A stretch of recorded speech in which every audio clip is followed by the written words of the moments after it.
Hi అండి, అందరికీ నమస్కారము. అందరు ఎట్లా ఉన్నారు? ఐ హోప్ మీరందరూ మంచిగా ఉన్నారని అనుకుంటున్నా. Welcome to Vijay cooking and beauty channel. నేను మళ్ళీ ఈరోజు మీ ముందుకు ఒక మంచి రెసిపీతోనొచ్చిన. చూస్తూ ఉంటే ఇది నాన్ వెజ్ లాగా కనిపిస్తుంది కదా. ఇది నాన్ వెజ్ కాదండి, వెజ్ కర్రీ. అంటే కొందరైతే దీన్ని సోయా బీన్స్ అంటారు, కొందరు సోయా చంక్స్ అంటారు, కొందరు ఇది మీల్ మేకర్ కర్రీ అని కూడా అంటారండి.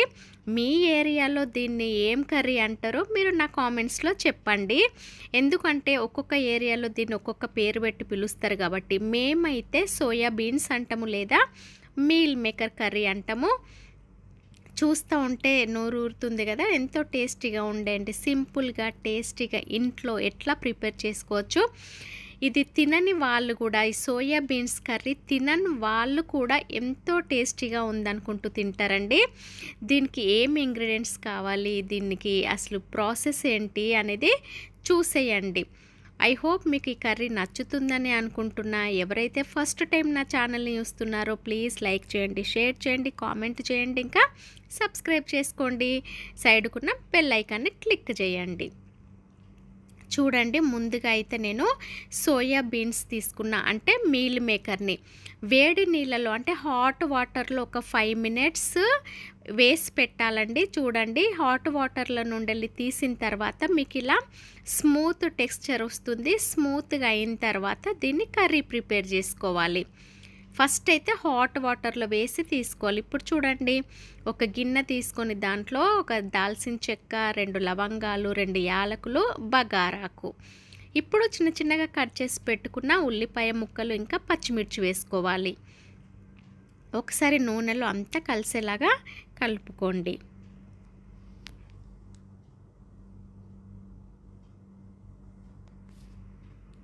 ఇప్పుడు చూడండి, ఆనియన్ ఇంకా పచ్చిమిర్చి అంతా ఆయిల్లో ఫ్రై అయింది కదా. ఇప్పుడు తగినంత పసుపు, ఫ్రెష్గా నూరు పెట్టుకున్న అల్లం వెల్లుల్లి పేస్ట్ అంటే జింజర్ గార్లిక్ పేస్ట్ వేస్తున్నా.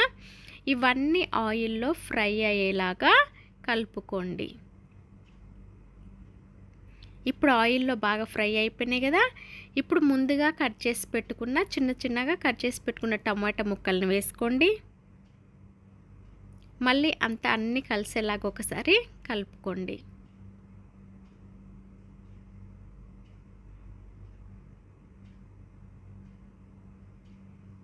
ఇప్పుడు ఒక 2-3 నిమిషాలు 2 to 3 మినిట్స్ ఆయిల్లో టొమాటోస్ని ఫ్రై అవ్వనివ్వండి.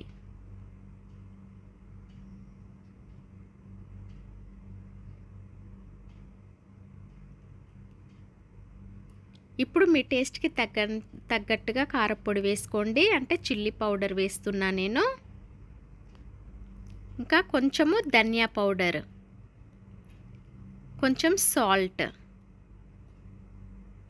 ఇవన్నీ కలిసేలాగా కలుపుకోండి.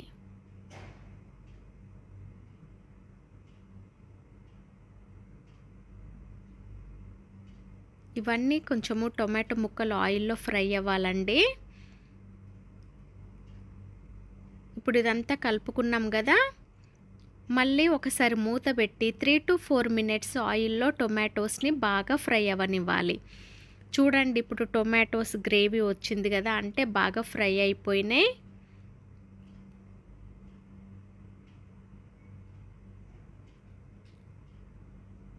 ఇప్పుడు ఇందులో ముందుగా మనము నీళ్ళలో నానబెట్టి తీసుకున్న సోయా బీన్స్ అంటే మీల్ మేకర్ని వేసుకోవాలి.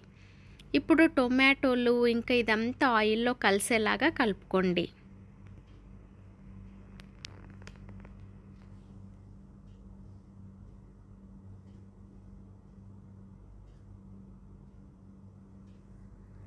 ఆయిల్లో అంతా బాగా కలిసిపోయినాయి కదా సోయా బీన్స్. ఇప్పుడు మూత పెట్టి మళ్ళీ ఒక 2 to 3 మినిట్స్ ఆయిల్లో ఫ్రై అవ్వనివ్వండి.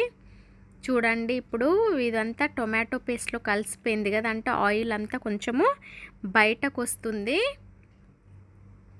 ఈ టైంలో ఒకసారి మళ్ళీ కలిపి మీకు ఇలా అయినా తినొచ్చండి, లేదా మీకు గ్రేవీ కావాలి అనుకుంటే ఇందులో వాటర్ని యాడ్ చేసుకోండి.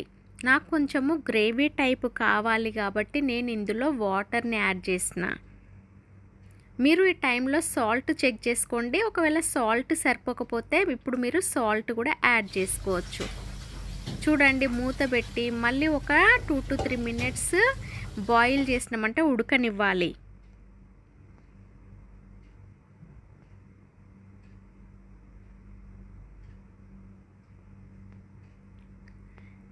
ఇప్పుడు ఇందులో నేను డ్రై కోకోనట్ పౌడర్ అంటే కొబ్బరి పొడిని వేస్తున్నా. డ్రై కోకోనట్ పౌడర్ వేసిన తర్వాత మళ్ళీ అంతా కలిసేలాగా ఒకసారి కలుపుకోండి.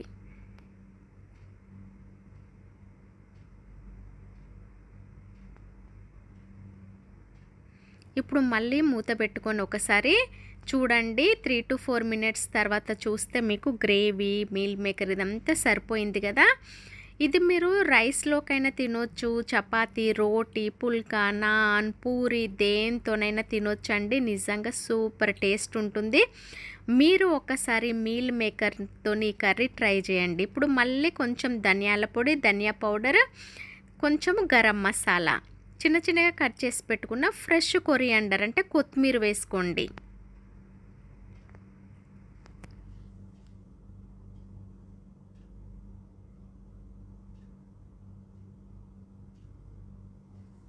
ఇప్పుడు ఇదంతా కలిసేలాగా కలుపుకోండి. మీ కర్రీ రెడీ అయిపోయినట్టే. హాట్గా యమ్మీ సోయా చంక్స్ లేదా మీల్ మేకర్ కర్రీ రెడీ అయిపోయింది. మీరు నా స్టైల్లో ప్రిపేర్ చేసుకోండి, ఇంకా తినండి. కామెంట్స్లో చెప్పండి నిజంగా టేస్టీగా ఉందా లేదని. ఐ హోప్ మీరు ట్రై చేస్తారని అనుకుంటున్నా. ట్రై చేయండి ఒకసారి, మీరు తినండి. నిజంగా సింపుల్ అండి, ఈజీగా. ఎప్పుడు అంటే మీరు తినని టేస్ట్ మీకు ఈ కూరలో దొరుకుతుంది. మీరు ట్రై చేయండి ఈ కూరను చేసుకోవడానికి. వేడి వేడి అన్నంలో ఈ కర్రీ వేసుకొని తింటే నిజంగా సూపర్ టేస్టీగా ఉంటుంది. కర్రీ ఇప్పుడు రెడీ అయిపోయినట్టేనండి. మూత పెట్టేసి స్టవ్ ఆఫ్ చేసేసుకుంటే ఇప్పుడు సర్వ్ చేసి చూపిస్తా చూడండి. ఎమ్మీగా కనిపిస్తుంది కదా. సింపుల్, ఇంకా ఈజీగా మీరు ఇది ఎంతో టేస్టీగా ఉండే కర్రీని హోటల్స్లో కాకుండా మీరు ఇంట్లో ప్రిపేర్ చేసుకొని తినండి. ఫ్యామిలీ అందరూ ఎంజాయ్ చేయండి. ఐ హోప్ మీకు ఈ వీడియో నచ్చిందని అనుకుంటున్నా. మీరు రెడీ చేసుకోండి, అంటే ప్రిపేర్ చేసుకోండి. ఇంకా కామెంట్స్లో చెప్పండి కర్రీ ఎట్లా ఉన్నదనేది. ఇది నా స్టైల్, అంటే విజయ కుకింగ్ అండ్ బ్యూటీ స్టైల్ అన్నమాట. చూస్తూ ఉంటే నోరు ఊరుతుంది కదా. సింపుల్ అండ్ ఈజీ అండ్ ఎంతో టేస్టీగా ఉండే కర్రీ రెడీ అయిపోయింది, meal maker curry. And first time ఎవరైతే చూస్తున్నారో నా ఛానల్ని లైక్ చేయండి, షేర్ చేయండి, కామెంట్ చేయండి, సబ్స్క్రైబ్ చేయండి. సైడ్కున్న బెల్ ఐకాన్ని క్లిక్ చేయండి. అప్పుడే నా నోటిఫికేషన్స్ అన్నీ మీ వరకు వస్తాయి. ఇంకా ఆలస్యం ఎందుకండి, మీరు ప్రిపేర్ చేసుకోండి. ఐ హోప్ మీకు ఈ వీడియో నచ్చింది అనుకుంటున్నా. Bye, see you, take care and please wait until my next video. Be safe. Thank you for watching.